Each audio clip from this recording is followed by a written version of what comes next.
Hey y'all, and welcome back to another video by UmbrasDarkness. In today's video, you guys, after over a month of playing this game and loving every moment of it, streaming some of it, I want to talk to you guys about 5 reasons why you should come and play Call of Dragons with me.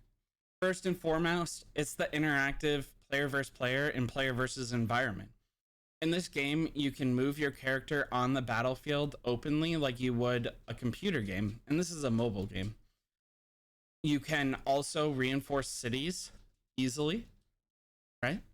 So I can reinforce a city, I can move out of a city, I can attack something in the open environment, and I can move my character while in battle, right? I can move my character while it's in battle, trying to run away or run towards it or direct that thing towards it. So it's not just who spent the most money, it's who understands the mechanics of the game and how to be able to play. And I really like that aspect. The second thing, and something I'll make another video about tomorrow, is the season reset. Season reset is going to be a equalizing aspect for free to play, pay to win, play every day, every minute, to casually play. All your hero levels reset, you lose your alliance, your artifact levels reset, just a bunch of mechanics go back down to 0. Now, your heroes keep your skills, keep their abilities, your artifacts keep their skills, but their levels go down to 0 or down to 1. And you get to learn and grind that game all over again. So there's no reason not to be interactive with the game. You also keep your hero buildings and stuff like that. But there's a new grind every 75 to 90 days, and it again evens the playing field. No matter how much money you've spent, you're back down to square one almost. The third thing is the game has a heavy focus on alliances. It doesn't matter if you're single player or multiplayer, the game has heavy focus on alliance. If we look here, this raid, right, has the capacity to hold 60 players, and for the most part, the average alliance is going to need 60 players in order to beat this raid.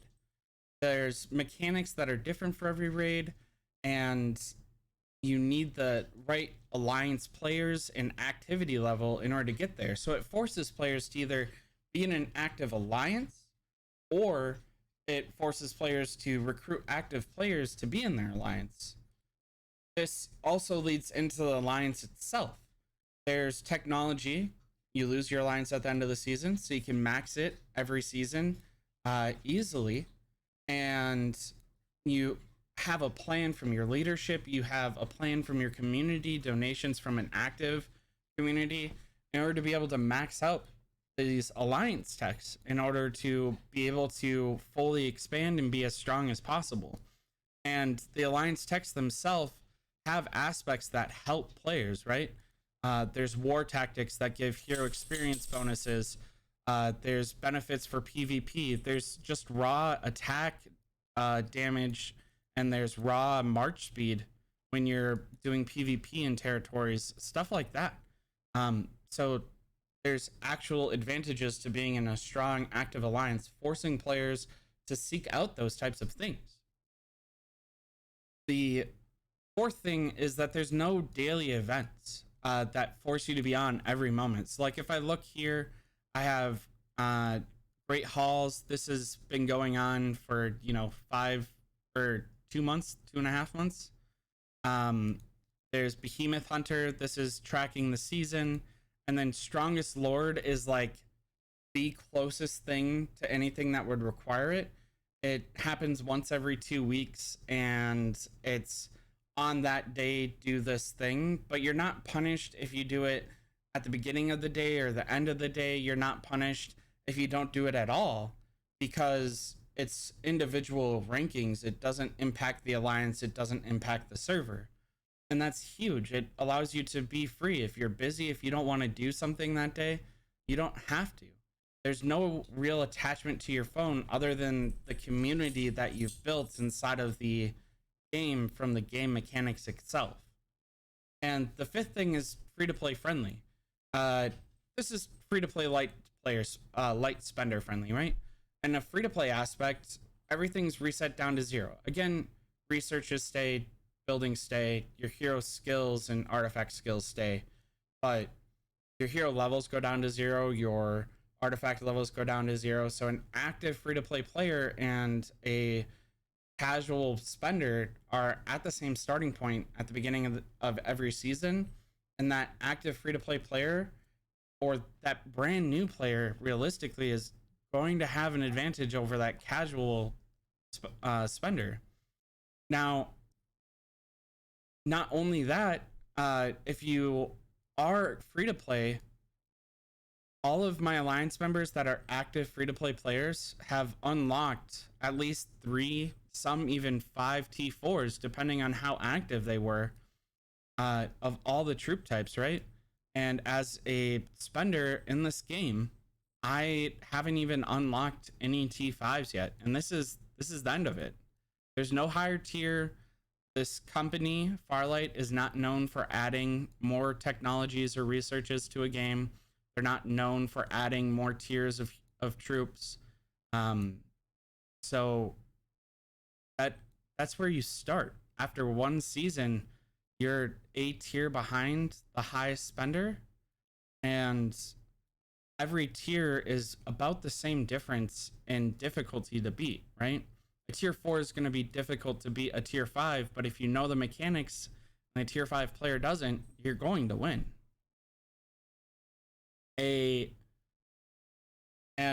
From the light spender aspect, all the my strong recommendation is purchase these bundles as a light spender are $10 or less, and you have, for some of them, a long time to buy them. You have a season pass, it's $10, and you have 75 days to spend $10. You have another item that I don't have access to because I bought it, and that's related to your town hall level. It's $10, and you have until you stop playing the game to buy it. You have monthly packs that is $3 and $5, and they're good for 30 days. And then on a higher spending note, in the last package that's worth spending on is $3 a day, which is cheaper than a cup of coffee from Starbucks. So the game overall it's super free to play friendly, and it makes it very enjoyable and agreeable to just want to play from a budgetary standpoint. Those are the 5 reasons that I think you should play Call of Dragons. Now, as 2 bonus items, the 6th one, not necessarily a reason you should play, but an advantage of playing this game in particular, is that it's cross-platform, PC and mobile, and that enables you to play on the go or casually when you're with family. It allows you to have the ability to not just be on your phone and worrying about text messages, but you can play in game and be immersive. Or you can play on your phone when you're on the bus or when you're at lunch at work. So that cross-platform capability is something that's very enjoyable and amazing to see in this game. And the other bonus item that I would like to give credit to Zent from my server for, he's actually the person that designed my thumbnails for today, is that the game has an exaggerated design and lore, and that there's more than just humans, right? You can choose to play as elves or orcs. So you have 3 different factions you can play from, right? Human, elves, orcs. They all have very good animation, right? So here you can see birds flying in and out. You can see worker sprites. You can see your heroes in your village occasionally. And the attention to detail on the heroes, the animation of artifacts that you're using. Even earlier, you saw my troops actually throwing fireballs because they were mages, right? So that's huge. And it's the same on mobile. You get the same attention to detail. All of this translates very, very well. And then if we go into the hero, you can see their stats. You can see when they were born. You can see when you got them yourself, right? You can see all of the story behind them. You can revisit the dialogues and the stories behind the dialogues, or the conversations you've had with them. If you have a character that's your favorite, for me, mine is Lily. You can unlock special, unique emotes to it. So that capability and that customization and that attention to detail to the lore and the fantasy behind it is phenomenal and breathtaking and a huge attraction to this game for players. All in all, you guys, I don't know of another game that quite captures all of these unique aspects. On that note, you guys, I would like to say thank you to the previous game.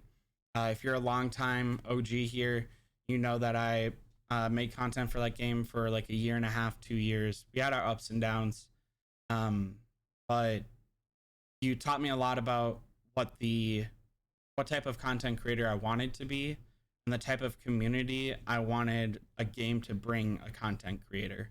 So thank you. And you taught me how to be a content creator because I got to learn a lot from those first mistakes. And I'd like to say thank you to the Patreon. I've lost some Patreons from swapping games, but a lot have stayed. And I would like to say thank you to them. Your support is tremendous, and I hope that you come join me in this new game, or I hope that you enjoy the content that I upload. And thank you for believing in me. If you want to support me in my Patreon, you can find the link in the description below. Or if that's not for you, totally okay. Please consider subscribing to my YouTube channel, liking the video, commenting down below. On that note, you guys know how we do it when we do it over here. You can catch me in the YouTube comments. I do try to respond to as many as possible, but I get a limited number of push notifications, so I can't promise I'll see your comments all the time. Or you can catch me on my Discord server. We're 4,500 players and growing. I am the most active talker there still. Or worst case scenario, you can catch me on K102. Until next time, y'all, stay humble, stay happy, stay hungry. Bye, y'all.